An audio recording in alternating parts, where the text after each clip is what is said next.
สุขสบายดีพี่น้องมื้อนี้ละก่อนปีใหม่และรวมญาติพี่น้องอยู่สวรรณเขตมาเฮ็ดบุญหรือว่ามาเฮ็ดสังฆทานหาผู้มีพระคุณที่ล่วงลับไปแล้ว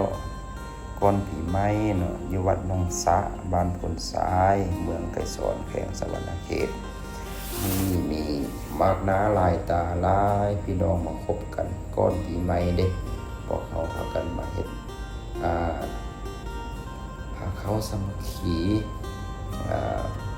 ตอนรับปีใหม่แล้วก็เฮ็ดบุญกุศลให้ผู้ที่ว่ามีพระคุณล่วงลับไปแล้วอยู่ในวัดแห่งนี้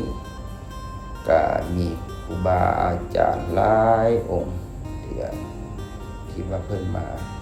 ให้บุญให้พรไม่ออกญาติโยมนี่ก็มีแต่ค่าข้าวหาน้ำอาหารกันกินหลายอย่าง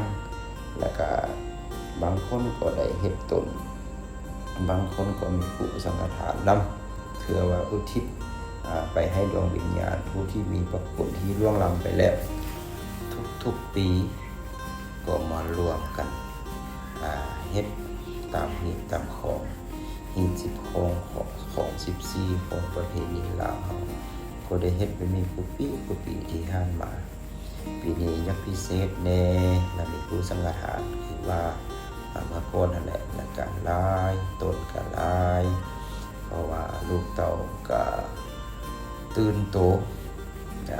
ผู้มีพระคุณ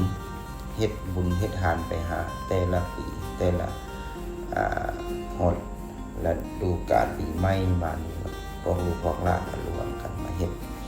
มาแต่เนื้อก็มารวมกันอยู่นี่มาแต่เลี้ยงแน่มาแต่หางไตแน่